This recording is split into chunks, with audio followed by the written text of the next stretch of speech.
ministro das Relações Exteriores, Ernesto Araújo, respondeu a uma matéria veiculada pela CNN americana, foi atacado pelo ministro Gilmar Mendes do Supremo Tribunal Federal e respondeu ao ataque.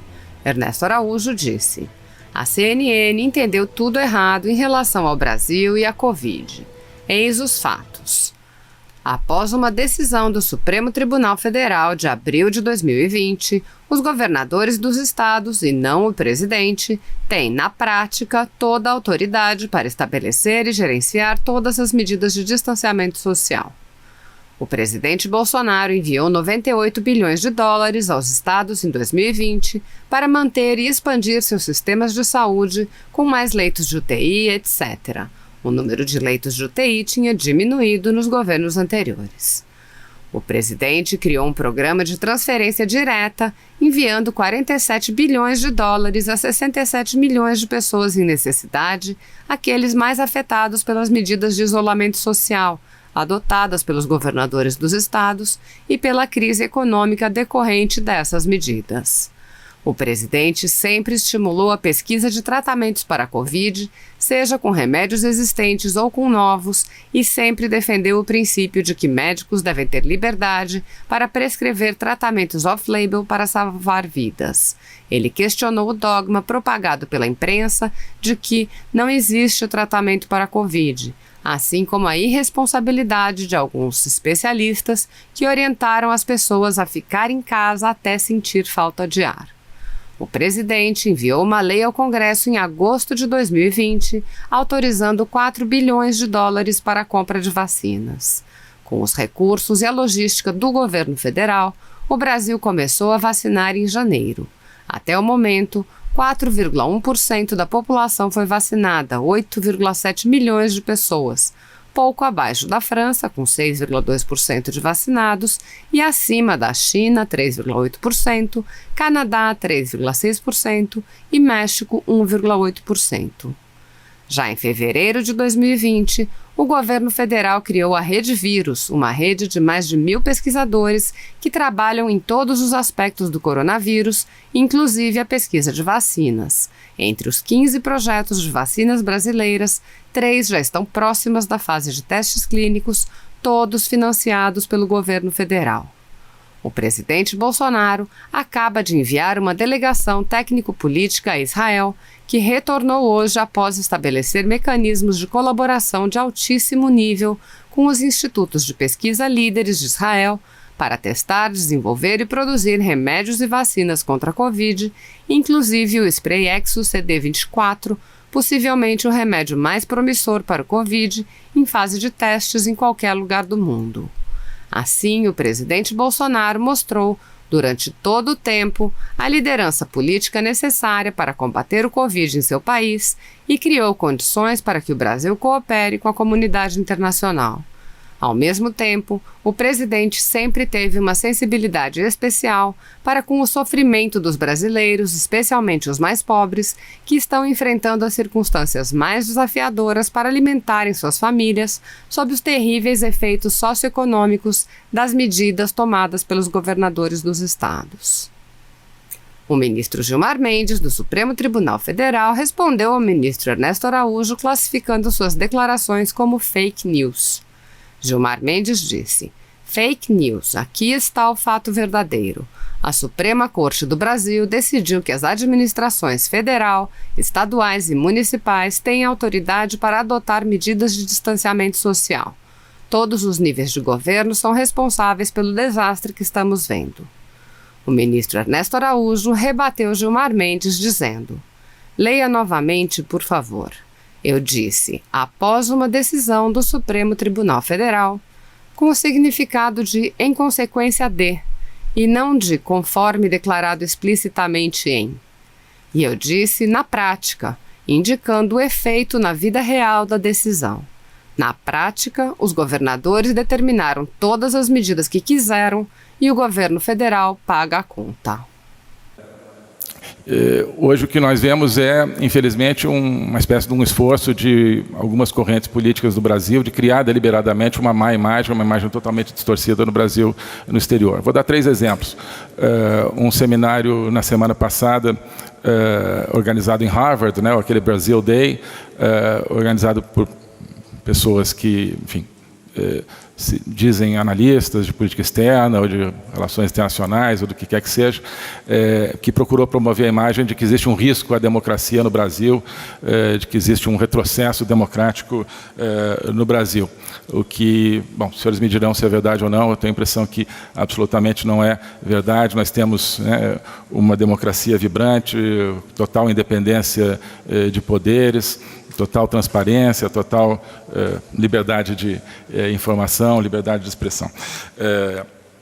Houve esse famoso, agora não lembro como se chamou, um relatório que foi preparado por diferentes entidades aqui do Brasil e enviado para a nova administração americana, procurando pintar uma imagem de um Brasil, de um governo, no nosso caso, que deliberadamente destrói o meio ambiente, que atenta contra os direitos humanos, que atenta contra também a democracia, contra liberdades fundamentais, basicamente uma obra de ficção, né, muito ruim, né, em termos de estilo, mas uma obra de ficção que procurou ser vendida, apresentada como a realidade do Brasil, né? Felizmente, as pessoas da administração Biden são tão abertas à boa informação e tão inteligentes quanto as pessoas da administração anterior sabem o valor desse tipo de coisa. Mas a gente vê que é um esforço deliberado. O último é uma carta que foi assinada por alguns ex-ministros do meio ambiente, dirigida ao presidente Macron e à chanceler Angela Merkel, pintando um quadro desesperador do Brasil em relação à pandemia e pedindo auxílio, como se não existisse um governo federal que está atuando no Brasil nessa área.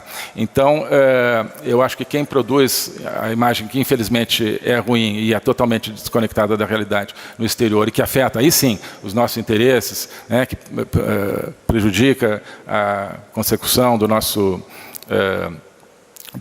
acordo com a União Europeia, por exemplo, né? São setores que não querem todo esse processo de abertura no qual nós estamos engajados, que não querem uma boa relação nem com os Estados Unidos, nem com a União Europeia, nem com o mundo desenvolvido, não por implicância, mas porque sabem que essa relação é transformadora, que esse conjunto de relações que nós estamos criando transforma o velho sistema de corrupção, de atraso, ao qual essas pessoas estão ligadas, do qual têm saudades, do qual eles gostariam de restabelecer. Então, a meu ver, essa é a origem da questão da imagem. Caros amigos, a integração, entretanto, pertence também ao espaço dos valores políticos, dos valores mais íntimos das nossas sociedades. A democracia é um valor que nos une e por cuja promoção e defesa trabalhamos juntos. A democracia, valor em si mesmo, reflete o modelo de sociedade que queremos construir e pelo qual nos devemos apresentar ao mundo. A democracia nos oferece o melhor contexto para promover nossa agenda de integração econômico e comercial. Não há nada que apresente maior sintonia com os valores democráticos do que uma integração que, ao mesmo tempo, reflita e busque atender os anseios e as expectativas dos nossos cidadãos. Estou convencido de que liberdade econômica é fundamental para a liberdade política e vice-versa. Nada substitui a liberdade e a democracia. A ideia de que se pode ter eficiência econômica sem democracia é, talvez, a mais perigosa da nossa era. A ideia de que se necessita promover um desenvolvimento sustentável e enfrentamento à Covid, mais do que defender as liberdades fundamentais e propagar a democracia, contraria os nossos valores e princípios mais profundos e a rechaçamos. Se perdermos a liberdade em nome da saúde, não teremos liberdade nem saúde. Se sacrificarmos a democracia em nome do desenvolvimento sustentável, não teremos nem democracia nem desenvolvimento sustentável, mas uma sociedade de controle totalitário nas mãos de elites não eleitas. O presidente Jair Bolsonaro e seu governo têm atuado de forma incansável em favor da democracia na nossa região. Ao longo de 2020, como foi o caso também em 2019, o Brasil trabalhou incansavelmente em favor da democratização da Venezuela e pela consolidação do governo legítimo de Juan Guaidó. pelo fim da ditadura de Nicolás Maduro, que, conforme indica o próprio relatório da missão verificadora do Conselho de Direitos Humanos, oprime seu povo e comete atos que podem ser qualificados de crimes de lesa humanidade. Necessitamos todos trabalhar pelo fim desse descalabro com a prioridade mais alta, tanto em nome dos nossos valores quanto dos nossos interesses. Enquanto permanecer essa situação, esse regime que domina a Venezuela, que desonra o nome da Venezuela, que transformou a Venezuela numa plataforma do crime e tenta exportar esse modelo a toda a região, não poderemos falar a sério de integração sul-americana. É importante ressaltar cada vez mais também os desafios da democracia, o Estado de Direito e as nossas liberdades, que provêm das organizações criminosas, do crime organizado transnacional, de maneira cada vez mais poderosa, insidiosa e sofisticada.